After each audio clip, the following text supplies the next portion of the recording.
with credit for 143 days. Consecutive sentences are necessary to protect the public from future crime by you and for appropriate punishment. Sit down, man. Come on, man. Sit down. What you mean, man? Sit down. No, man. Get Yeah. here, man. Judge. You took my plea back, man. Man. Also, I'd like to apologize to the courts for appearing before them today. I'd like to apologize to the victim in this case. I'm not going to use alcohol or drugs as an excuse for anything. However, alcohol was a main factor in this case. But I take full responsibility for my actions because I chose to make the irresponsible decision, consuming too much alcohol than I could handle, causing poor, regretful choices leading to my incarceration. I've read the police reports and feel ashamed, embarrassed, and hurt because that's not the person I am. And I wouldn't be standing here today if I would have just been more responsible. I have 4 younger children that I've let down because of being locked away from them, missing out on watching them grow, having to deal with that as a heartache alone. The only thing I can do now is work on myself while incarcerated, take advantage of all programs they offer, and become a better man and a better father, and not give up doing so. I have to make this my last time in jail, and I plan to. I'm sincerely remorseful to my victim in this case, letting her down when I was supposed to be a father figure in her life. Beat myself up over this every day, over this, wishing I could take it all back. I just hope she can grow up in life and leave this in the past, and that it doesn't affect her future. Again, I'm sorry to everyone I caused pain to in this case. Celeste? Thank you, Your Honor. One thing that the defendant said today in court, and even in his pre-sentence report that stood out to me,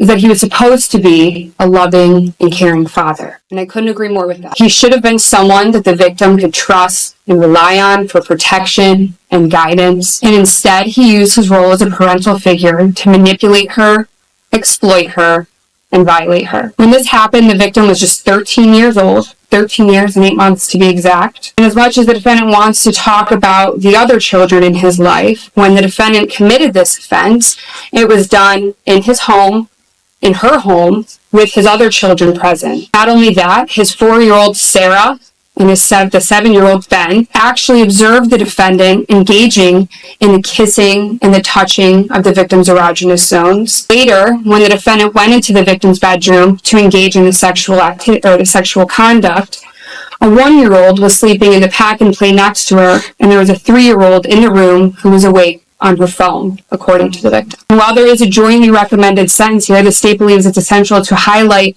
not only what the defendant did pre-indictment, but also what he did after his arrest in this case. While incarcerated, he continued to communicate with the victim while in the Lake County Jail. He attempted to guilt and manipulate her by blaming her for her own suicide attempt at the East Lake Jail. He pressured her to express her feelings to law enforcement about him or her desire for him to only receive a short sentence. He spoke of wanting to attend counseling together. He emphasized they were a team and told her he loved her, despite being her abuser, despite doing what he did here. And during several of these recorded calls, you can hear the victim crying, further illustrating just the ongoing emotional harm caused by the defendant and his conduct. This behavior demonstrates his continued disregard for the well-being of the victim, his family, and his ongoing efforts to control her and manipulate her. The defendant today in court said he's remorseful, but in the pre-sentence report, he didn't believe he did anything wrong, and he wants to take this to trial. So I'm not sure what this court can believe. He has a lengthy criminal history, including 4 prior prison numbers and 5 felony cases. And all of this, I think, supports the need for a significant term of incarceration, and respectfully ask this court to impose a jointly agreed sentence of 8 years. Thank you. Thank you. Why did you call her after you were in jail? I was told by the detective I was allowed to. I didn't call her. I called my wife, and she answered the phone. And what contact did you have with her about retracting her statement or modifying her statement? It wasn't retracting. We talked about counseling, going to counseling and stuff, because that was something that they was talking about making them do, and something she said she didn't want to do. Well, trying to, whether directly contacting her or contacting her through your wife, was wholly inappropriate. And it was further evidence of you trying to take advantage of her at that young age, like you did when this happened. She asked the detective if she could have contact with me when this case was all started. And then when I went to my preliminary hearing on February 11th, I asked the detective, and he told me the same thing. Well, you're experienced enough in the system to have the wisdom that you shouldn't have been contacting her, in talking to her, having about anything having to do with this case. So you've, in your statement, you say you apologize to her, but then in the, pre-sentence report, you talk about how you don't believe you did everything you're accused of doing and wanted to take this to trial. What's that all about? I don't remember exactly what I said, Your Honor, but what I was saying was I don't have recollection of what happened the night of. So I wasn't admitting to, I don't know what happened. So did you or didn't you do this stuff? Yes. And I gotta tell you, it doesn't get much worse than this kind of stuff. I understand. And I would note, in the record that in 2009 or 2010,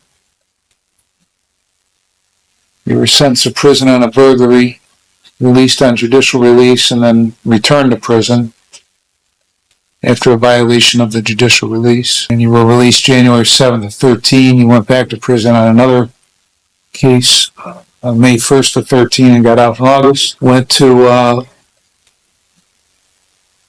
prison on an attempted burglary, trespass in a habitation, breaking and entering, June 23 of 16 through August 5 of 18. A whole bunch of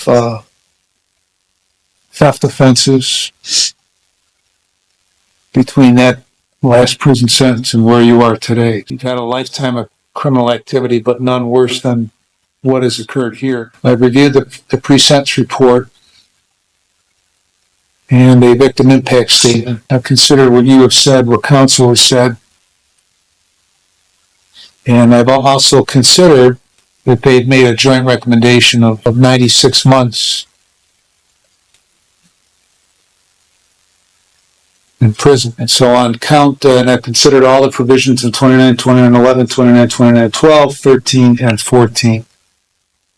In consideration of all that, on count 5, I'm going to sentence you to a term of 60 months, and count 6, I'm going to sentence you to a term of 60 months that will be consecutive to one another with credit for 143 days. Consecutive sentences are necessary to protect the public from future crime by you and for appropriate punishment. Now, get out, man. Sit down. What you mean, man? Stay down. Oh, man. Get the out of here, man. Judge. And You took my plea back, man. Get the out of here, man. Get me out of here, man. Get me out of here, man. Almost done, Judge. Get the out of here. Get me out of here. Stop. Get me out of here, man. What the you ain't get me the out of here. Man, get me the out of here, man. Get me out of here, man. The 6 minutes, Jeff. I'm going to 1 minute, Jeff. No, one minute in the morning. Put me on your visiting list. Or a jail and All right, man. Stop touching me, man. I'm not doing shit. Go on, Judge. I'm not doing shit. Listen.